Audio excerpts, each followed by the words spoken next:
Hello guys, good morning and welcome back to my channel guys. Ngayon content natin sa ating vlog ngayon, i-share ko lang sa inyo kung anong ginagawa ko sa tuwing ganito yung panahon. Kapag umaga, sobrang napakainit. Pagdating naman ng gabi ay sobrang napakalakas naman ng ulan. So malaking epekto po ito sa ating mga alagang mga manok kapag pabago-bago yung panahon. I-share ko sa inyo guys kung anong ginagawa ko sa ating mga sisiw para hindi po sila dapuan ng anumang klaseng sakit hatid ng pagbabago ng panahon.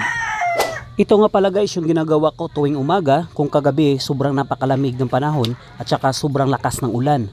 Yung ginagawa ko pagkagising ko, binibigyan ko agad sila ng ito, ng Primoxel powder at hinahalo ko lang yan guys sa tubig. At pinapainom ko sa kanila guys na wala pang laman yung kanilang tiyan. Pagkatapos ko sila guys bigyan ng Primoxel powder na hinalo sa tubig, after 2 hours guys magbibigay na ako sa kanila ng patuka. Pagkatapos ko guys bigyan sila ng Primoxel powder na hinalo sa tubig, maghihintay ako ng 2 hours or after 2 hours guys magbibigay na ako ng patuka sa kanila. Ito nga pala guys yung gamit kong patuka sa kanila, Integra 2000 na hinaluan na ng corn grits. Tapos lalagyan ko ito ng Bitman Pro powder. Tapos lalagyan ko ito ng Lactamino. Tapos ito naman yung tubig, meron itong Bitman Pro pero ito na lang yung gagamitin kong pantubig dito sa ating patuka sa mga sisiw natin.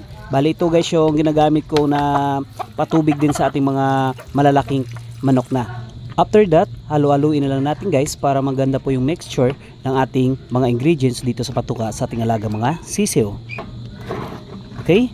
So okay na. And then pwede natin ito ibigay sa ating mga alagang manok. So yung ginagawa ko lang ito guys na bibigyan talaga ako ng Primoxel powder sa kanila kapag masama po yung panahon para kahit papano hindi na natin guys hintayin pa yung ating manok na matamaan ng sakit. Habang hindi pa tinatamaan ng sakit, mas maganda na mayroon tayong tinatawag na prevention para ma-avoid po ang sakit na pwedeng madapo sa ating mga sisiw. Yun lang guys at salamat.